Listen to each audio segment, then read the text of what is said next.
what's up, you guys? Welcome back to Unfazed. I'm Savannah. And I'm Sierra. And today we're going to be talking about advice for upperclassmen in college and freshly new graduates. So first and foremost, junior and senior year of college are the time where a lot of people start to apply to graduate school, start looking into it. Usually their applications are due by the end of junior year. So this is something to consider, and if you have any plans to apply, then make sure you have your extracurriculars done before the end of your junior year.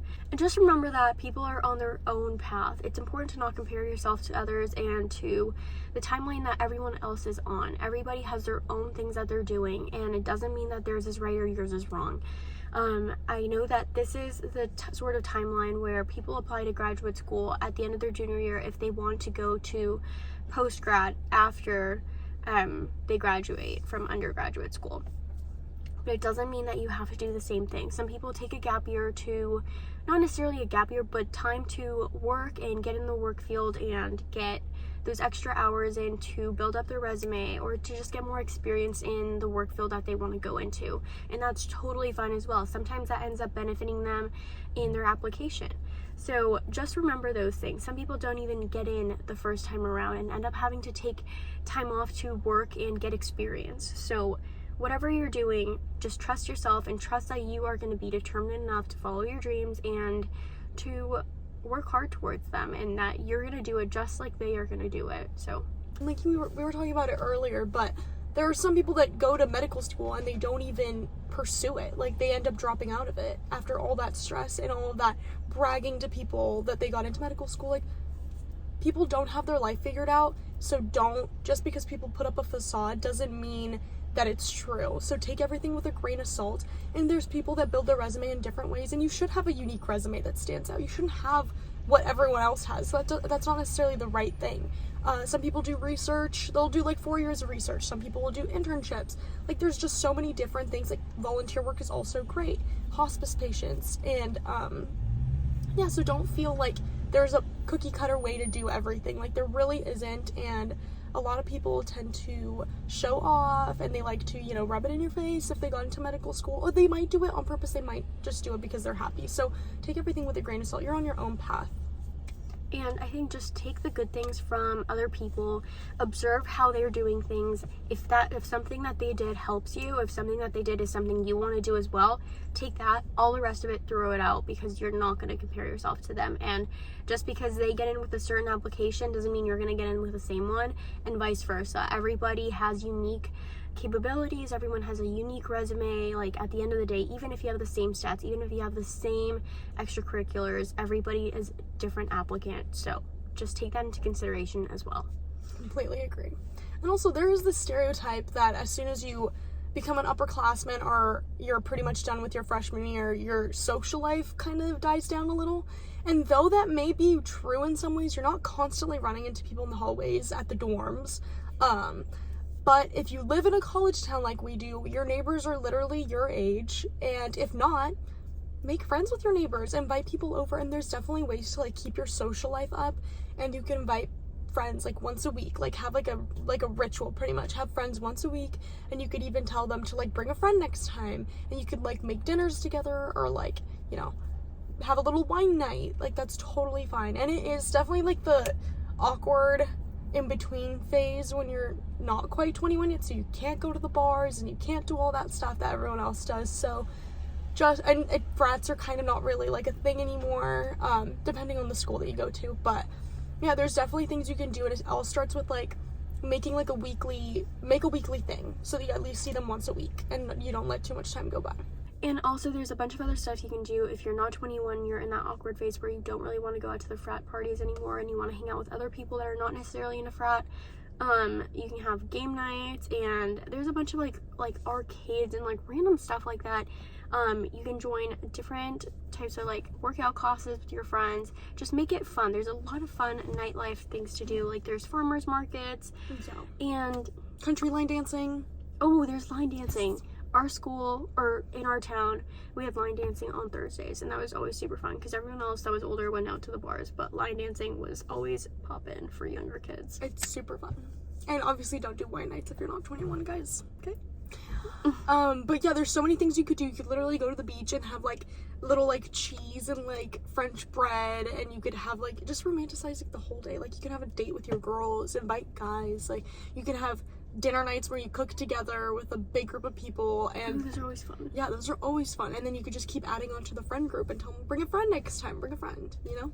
For all the recent college graduates, whether it was undergrad or post-grad, you might be in the same place that I am in right now.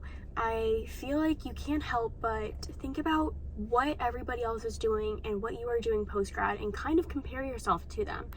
But it always goes back to everybody is in their own life path, and you are going to get there. If you truly want a dream, if you truly want something in life and you want a certain career, you're going to get there. You just have to do whatever it takes and have that whatever it takes mindset. There's a recent book that I read that was super helpful. It was a self-help book, and in that book they had a little story where they were trying to teach you a life lesson. Basically, the character from that story was not doing well in life. He felt like he was a failure compared to his siblings, and he just didn't feel like he could continue on any longer.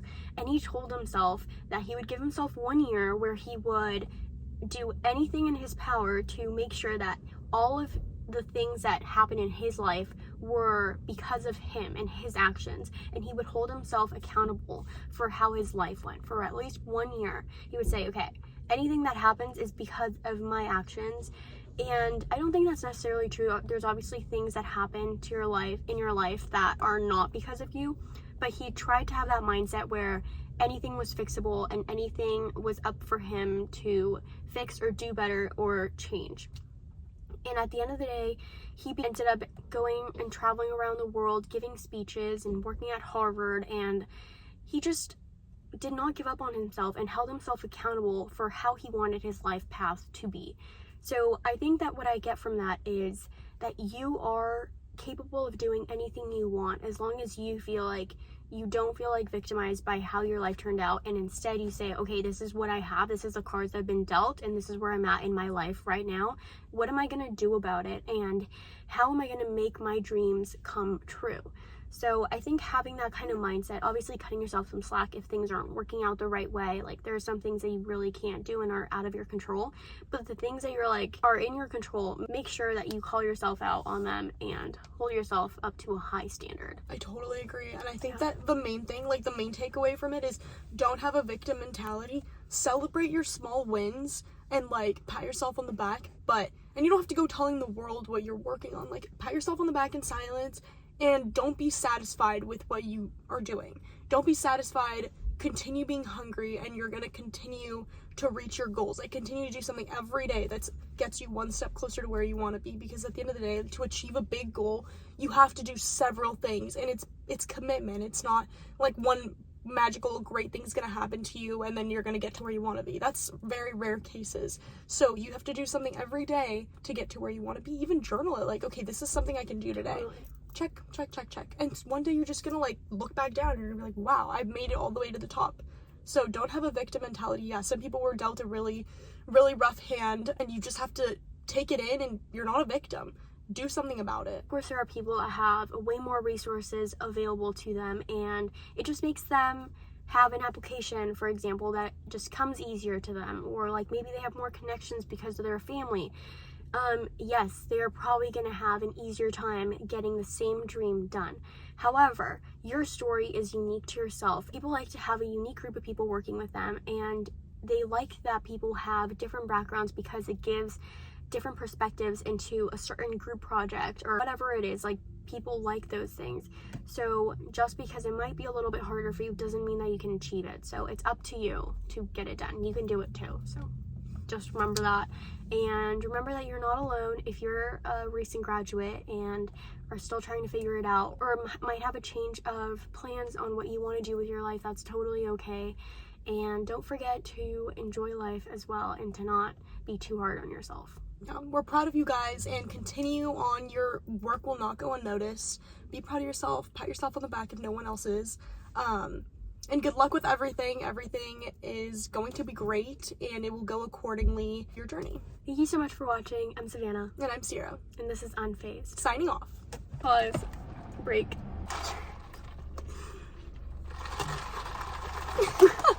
There was something that I read in this book. This sounds so stupid. I literally don't even want to talk about this book. I'm cooking.